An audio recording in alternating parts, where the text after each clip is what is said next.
Épître de Paul aux Colossiens, chapitre 4. Maîtres, donnez à vos serviteurs ce qui est juste et équitable, sachant que vous aussi, vous avez un maître dans le ciel.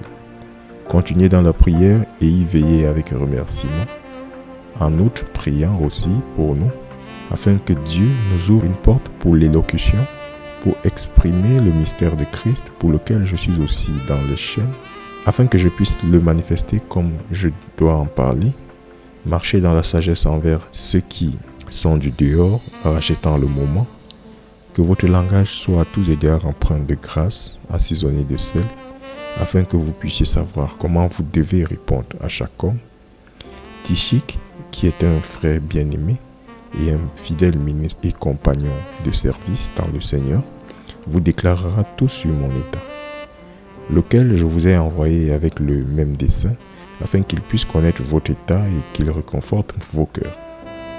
Avec Onésime, un fidèle et bien-aimé frère, qui est l'un d'entre vous, ils vous feront connaître toutes les choses qui sont faites ici. Aristarque, mon compagnon de captivité, vous salue, et Marc, le fils de la sœur de Barnabas, au sujet duquel vous avez reçu des ordres, s'il vient chez vous, recevez-le. Et Jésus, lequel est appelé Justus, qui sont de la circoncision, ceux-ci sont mes seuls compagnons d'œuvre dans le royaume de Dieu, lesquels ont été pour moi un réconfort.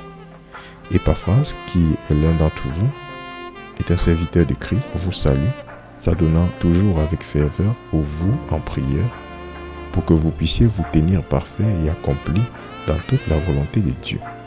Car je lui fais attestation qu'il a un grand zèle pour vous et pour ceux qui sont à Laodicée et pour ceux à Hiérapolis. Luc, le médecin bien-aimé, et Démas vous saluent. Saluez les frères qui sont à Laodicée et Néméphas et l'église qui est dans sa maison. Et lorsque cette épître aura été lue parmi vous, faites qu'elle soit lue aussi dans l'église des Laodiciens et que vous de même lisiez l'épître de Laodicée. Et dites à Archippe, prends garde au ministère que tu as reçu dans le Seigneur afin que tu l'accomplisses. Ma salutation de la main de moi, Paul, souvenez-vous de mes chaînes, que la grâce soit avec vous. Amen.